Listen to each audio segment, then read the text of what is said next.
çəkinsin.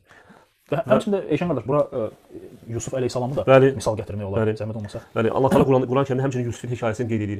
Yusifin qardaşları demək Yusifə həsəd apararaq, yəni atası onu digər qardaşlarından daha çox sevdiyinə görə dedilər ki, "Lə Yusufu və əxuhu əhəbbu ilə əbinə minnə." Yəni Yusif və onun qardaşı atamıza bizdən daha sevimlidir. Və bu həsəd onları Yusifi aparıb quyuya atmağa sövq etdi. Subhanallah. Və sonra da sözsüz ki, Allah Teala sonda biz bu surəni oxuyanda görürük ki, sonda yenə də Allah istədiyi kimi oldu. Yəni onlar heç də Yusifin yüksək məqama çatmasına və s. Maneçi törədə bilmədilər. Yəni əksinə özləri peşman olub, gəlib atalarına xahiş etdilər ki, bizim üçün Allahdan bağışlanma dillər və gəlib Yusifə də üzrxahlıq elədilər. Bəli. Və həmçinin bayaq qeyd etdiyimiz kimi Habil ilə Qabilin Qissəsi. qissəsi və bu qissədə Maidə surəsində Uca Allah buyurur ki, onlara Adəmin iki oğlunun əhvalatını gerçək olaraq danış. O zaman ikisi də qurban vermiş, onlardan birindən qəbul edilmiş, digərindən isə qəbul edilməmişdi. Yəni Adəmin iki oğlu, Habil və Qabil Allaha qurban verirlər. Yəni rəvayətlərdə gəlir ki, bunlardan biri əkinçiliklə məşğul idi, biri heyvandarlıqla. Bəli.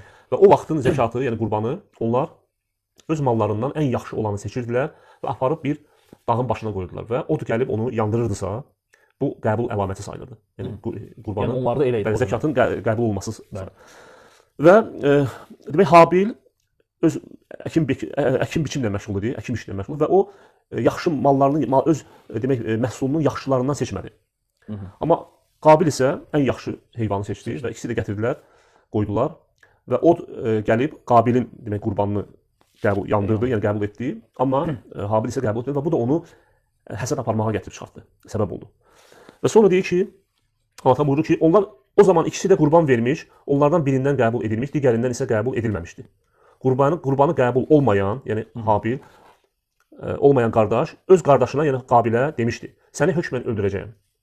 Qardaşı da ona belə demişdi: "Allah salih əməlləri ancaq müttəqilərdən qəbul edər." Yəni müttəqi, yəni ixlaslıdır. Və bu hekayədə sonda, yəni Habil Qabili öldürür. Və sonra peşman olur və s. amma yəni bunun səbəb olan əsas həsəd idi. Və sünnədən də çoxdur, Qurandan da çox dəlil, hədislərdən var və bu hədislərdən biri Buxari və Müslimin səhih əsərlərdə rivayet etdiyi hədisdir. Peyğəmbərimiz sallallahu əleyhi və səlləm buyurur ki: "İyyəkum vəz-zanna fe innez-zanna akzabul hadis." Deyir, sizi zənnə qapanmaqdan çəkindirirəm. Həqiqətən zənnə qapanmaq ən yalan sözdür.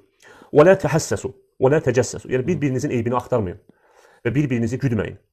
"Və la tanafasu" və dünya işlərində, yəni bir-birinizlə yarışmayın. "Və la tahasadu" və bir-birinizə də həsəd aparmayın.